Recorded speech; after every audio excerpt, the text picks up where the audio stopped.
नमस्ते इंडिया।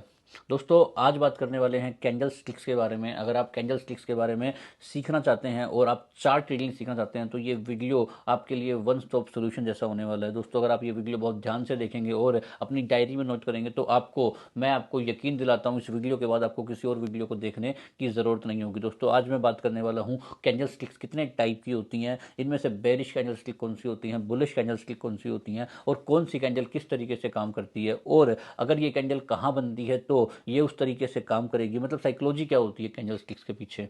दोस्तों अगर आप चार्ट रीडिंग के बारे में सीखना चाहते हैं तो आपको बहुत ध्यान से वीडियो देखना पड़ेगा, क्योंकि कैंडल स्टिक्स थोड़ी सी कंफ्यूजिंग होती हैं और अक्सर लोग समझ नहीं पाते हैं कि कौन सी कैंडल किस तरीके से काम करने वाली है। दोस्तों आज बेसिक कवर करने वाले हैं कैंडल स्टिक्स के बारे में, इनसे जो पैटर्न बनते हैं उन पैटर्न के बारे में बात करेंगे अपनी अगली आने वाली वीडियोज़ में। इसीलिए अगर आपने चैनल को सब्सक्राइब नहीं किया है तो सब्सक्राइब ज़रूर करें चैनल को। दोस्तों हम इस बारे में बात करते रहते हैं, हमारी कोशिश रहती है कि आपको ट्रेडिंग के बारे में, चार्ट रीडिंग के बारे में प्रॉपर समझाएं ताकि आप स्टडी करके अपने पैसे को सही से इन्वेस्ट कर पाएं। अब दोस्तों बात करने वाले हैं कैंडल स्टिक्स के बारे में। दोस्तों जैसा कि हम सब जानते हैं कि जो कैंडल्स होती हैं वो कॉम्बिनेशन होती हैं प्राइस एक्शन के ऊपर। दोस्तों जैसे स्टॉक का जो प्राइस होता है, जिस तरीके से वो मूवमेंट करता है, उसमें वॉल्यूम आता है और कितने टाइम तक वो वॉल्यूम आता है और कितने सपोज करते हैं दिन होता है। दोस्तों 9:15 पे मार्केट खुलती है और 3:30 पे क्लोज होती है।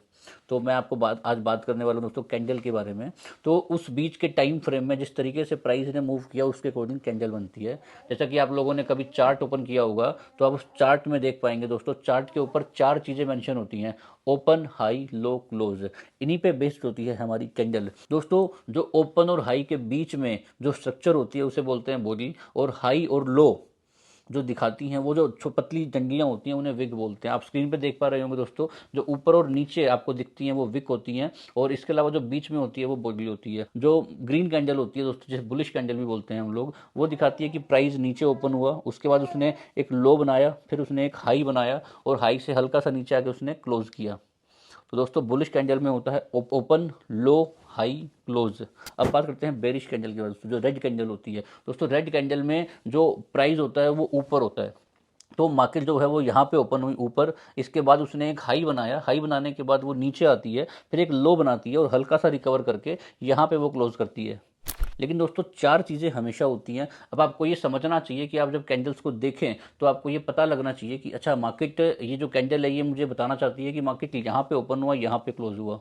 अब दोस्तों बात करते हैं कैंडल के टाइप के बारे में। दोस्तों जो कैंडल स्टिक्स होती हैं वो 12 तरीके की होती हैं, जिनमें से जो 6 कैंडल्स होती हैं वो बुलिश होती हैं और जो बाकी 6 कैंडल्स होती हैं वो बेरिश कैंडल होती हैं। अब दोस्तों स्टेप बाय स्टेप बात करने वाले हैं इन सब कैंडल्स के बारे में। सबसे पहले कवर करते हैं बुलिश कैंडल्स को। दोस्तों जो बुलिश कैंडल होती हैं वो 6 कैंडल होती हैं। नंबर 1 मोरू बोजू, number 2 hammer candle, number 3 inverted hammer, number 4 spinning top, number 5 doji और नंबर 6 ड्रैगन डोजी। अब दोस्तों इन सबको डिटेल में समझते हैं। तो दोस्तों नंबर 1 को पिक करते हैं दोस्तों, मोरू बोजू को। दोस्तों जो मोरू बोजू होती है वो बेसिकली एक कंप्लीट बॉडी कैंडल होती है। जैसे मैंने आपको वीडियो के स्टार्टिंग में बताया कि जो कैंडल होती है वो 4 चीज़ों से मिलकर बनती है: ओपन, हाई, लो, क्लोज। लेकिन जो मोरू बोजू होती है उसके अंदर सिर्फ ओपन और हाई होता है। दोस्तों ये एक ग्रीन कैंडल है, ये सबसे बुलिश कैंडल होती है। अगर आप इनको स्टेप में लेना चाहें कि कौन सी कैंडल कितना ज़्यादा बुलिश होती है, दोस्तों मोरू बोजू सबसे ज़्यादा बुलिश कैंडल होती है। लेकिन ये बुलिश तब मानी जाएगी जब ये इसके अपने साथ में वॉल्यूम भी देगी। दोस्तों आप बहुत बार देख पाएंगे कि मोरू बोजू तो बनता है लेकिन वो बुलिश नहीं होता है। इसका रीज़न ये होता है कि बहुत बार मोरू बोजू तो बना लेकिन उसमें वॉल्यूम नहीं आता। इसका मतलब ये है कि वो मोरू बोजू बनाया गया है वो एक ट्रैक है आपको फंसाने के लिए। इसीलिए आपको हमेशा ये देखना होता है कि जो नंबर 1 तो मार्केट अगर नीचे की तरफ है या फिर साइडवेज है। अगर मार्केट बुलिश पोजीशन में ही है और वहाँ पे मोरू बोजू बनेगा तो उसकी कोई खास वैल्यू नहीं होती है। वहाँ पे आपको सिर्फ देखना होता है कि मार्केट किस ट्रेंड में काम कर रहा है। अगर मार्केट ऊपर की तरफ है तो मतलब जाने दो उसको, आप उसमें जो खरीदना चाह रहे हो वो खरीद सकते हो। लेकिन वहाँ पे आपको ये देखना होता है कि अगर मार्केट में कोई बेयरिश कैंडल बनती है तो मार्केट प्राइस यहाँ से रिवर्स हो सकता है। इसी तरीके से दोस्तों अगर मार्केट नीचे की तरफ जाती है, मार्केट या फिर साइडवेज है और यहाँ पे अगर कोई बुलिश पैटर्न बनता है तो आपको ये समझना होता है कि मार्केट यहाँ से रिवर्सल ले सकती है और ऊपर जा सकती है। इसीलिए आपको हमेशा जो बुलिश कैंडल्स हैं उनको देखना है मार्केट जब डाउन ट्रेंड में है या फिर मार्केट जब साइडवेज है। अब और आपको यहाँ पे बाइंग पोजीशन बनानी चाहिए। अब दोस्तों बात करते हैं हैमर कैंडल के बारे में। दोस्तों जो हैमर कैंडल होती है वो बेसिकली हथौड़े की शेप में होती है, नीचे एक विग होती है, ऊपर एक बॉडी होती है। दोस्तों ये कैंडल इस तरीके से बनी होती है कि प्राइस ओपन हुआ, ओपन होने के बाद उसने नीचे जाने की कोशिश की, लेकिन बायर्स ने अपनी मार्केट को रन करते हुए अपनी पोटेंशियल दिखाया और वापस मार्केट ने रिकवर किया और ओपनिंग प्राइस से ऊपर क्लोज किया। दोस्तों इसे बोलेंगे हैमर कैंडल। और दोस्तों हैमर कैंडल जो ये दिखाती है कि मार्केट यहाँ से रिवर्सल हो सकता है, यहाँ पे बायर्स ने आके इनिशिएटिव लिया है प्राइस को रिकवरी देने का, क्योंकि दोस्तों जो विग होती है वो बॉडी दो तीन 2-3 टाइम्स लंबी होती है। इससे ये पता लगता है कि सेलर्स ने पूरी कोशिश की मार्केट को नीचे लेके जाने की, लेकिन बायर्स ने आके यहाँ पे मार्केट को रिकवर करवाया। दोस्तों हैमर बेसिकली है, जो हैमर कैंडल होती है वो दो तरीके की हो सकती है। हैमर जो ऊपर बनता है जिसमें बॉडी ऊपर होती है, विग नीचे होती है। इसके अलावा दोस्तों जो दूसरा हैमर होता है उसमें बॉडी नीचे होती है, विग ऊपर होती है। लेकिन दोस्तों दोनों ही हैमर हैं जो बुलिश काम करते हैं। अब बात करने वाले दोस्तों तीसरे कैंडल स्टिक पैटर्न जो स्पिनिंग टॉप और डोजी के बारे में।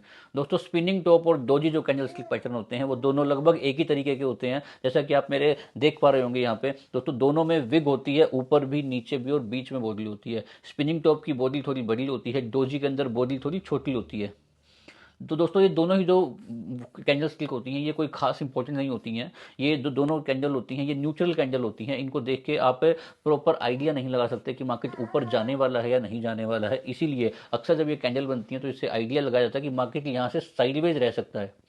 फॉर एग्जाम्पल मार्केट नीचे जा रहा था और ये कैंडल बनती है तो इसका मतलब ये है कि मार्केट यहाँ से साइडवेज रह सकता है। और अगर ऊपर भी जा रही थी मार्केट और ये कैंडल बनती है तो इसका भी यही मतलब होगा कि मार्केट साइडवेज रह सकती है, क्योंकि दोस्तों नीचे भी विग है, ऊपर भी विग है, बॉडी बीच में है। ये दिखाता है कि बायर ने भी पूरी कोशिश की है, सेलर ने भी पूरी कोशिश की है, और दोनों के टकराव के कारण जो प्राइस है वो बीच में कहीं पे है। इसका मतलब यहाँ पे बायर और सेलर दोनों स्ट्रॉन्ग पोजीशन में है, तो आपको यहाँ पे मार्केट साइडवेज जा सकता है, उसी तरीके से काम करना चाहिए। अब दोस्तों बात करते हैं लास्ट कैंडल के बारे में, ड्रैगन डोजी। दोस्तों बुलिश कैंडल्स की अगर आप बात करेंगे तो तीन ही कैंडल, चार कैंडल इंपॉर्टेंट होती हैं। नंबर एक मोरू बोजू, हैमर, इन्वर्टेड हैमर और ड्रैगन डोजी। दोस्तों ड्रैगन डोजी जो होती है ना वो मोरू बोजू के जितनी इंपॉर्टेंट कैंडल होती है।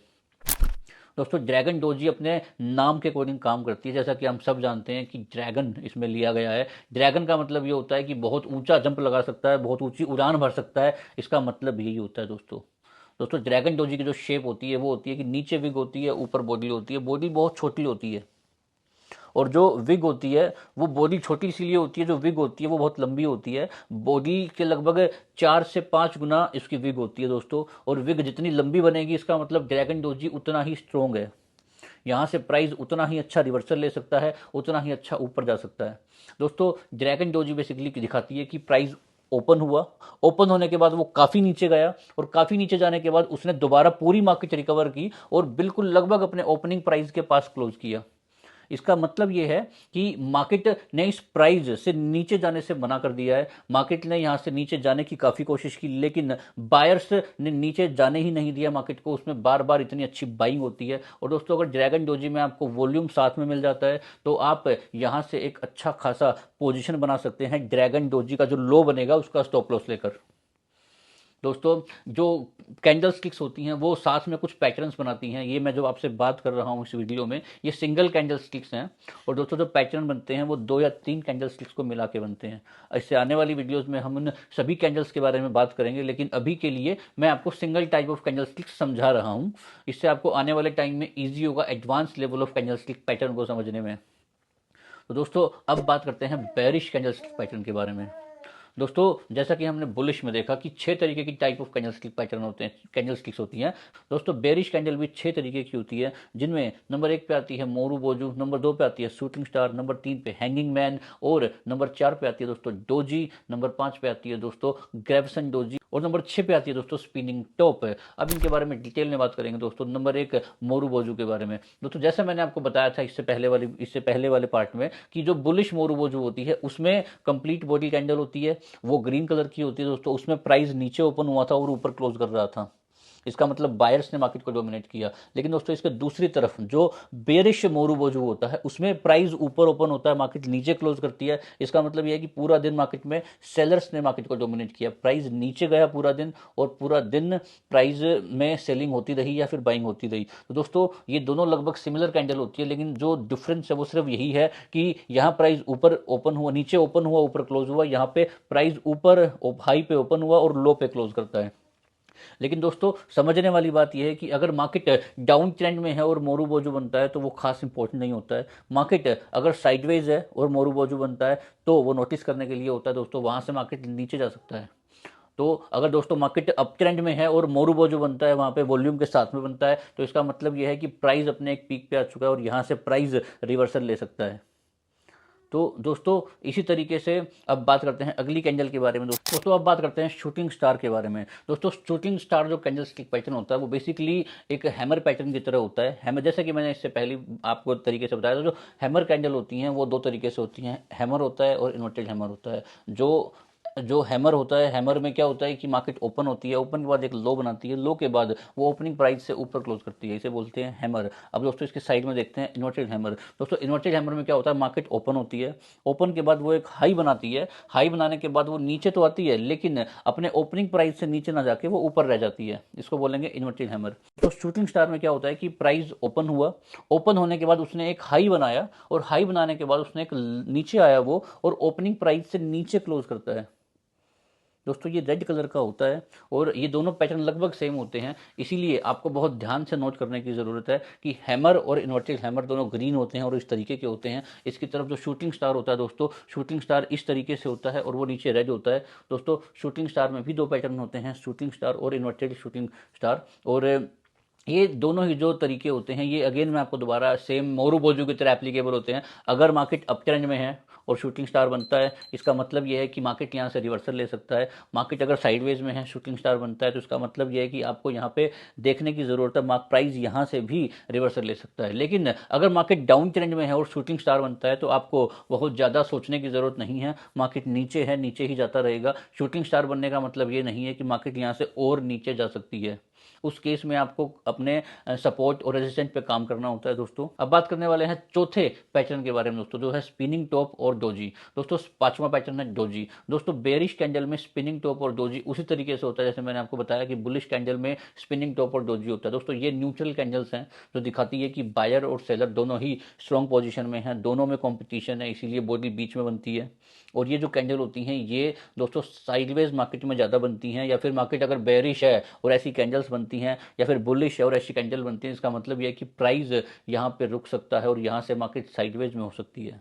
दोस्तों जो आखिरी हमारा टाइप ऑफ कैंडल है वो है ग्रेविसन डोजी। दोस्तों ग्रेविसन जो डोजी होती है वो ड्रैगन डोजी का रेप्लिका होती है। जैसे मैंने बताया कि बुलिश कैंडल स्टिक पैटर्न में ड्रैगन डोजी होती है जिसमें विग नीचे होती है, बॉडी के 3 से 4 गुना होती है और जो विग होती है वो छोटी सी होती है। सेम तरीके से जो ग्रेविसन डोजी होती है उसमें जो बॉडी होती है वो नीचे बनती है और जो उसकी विग होती है वो 3 से 4 गुना होती है। दोस्तों जो होता क्या है, जो ग्रेविसन डोजी होती है उसमें प्राइस ओपन होता है, एक बहुत अच्छा हाई बनाता है, ऊपर जाने की कोशिश करता है, लेकिन सेलर वापस एक प्रेशर बनाते हैं सेलिंग का और प्राइस को नीचे लेके आते हैं और मार्केट अपने ओपनिंग प्राइस से नीचे क्लोज करती है।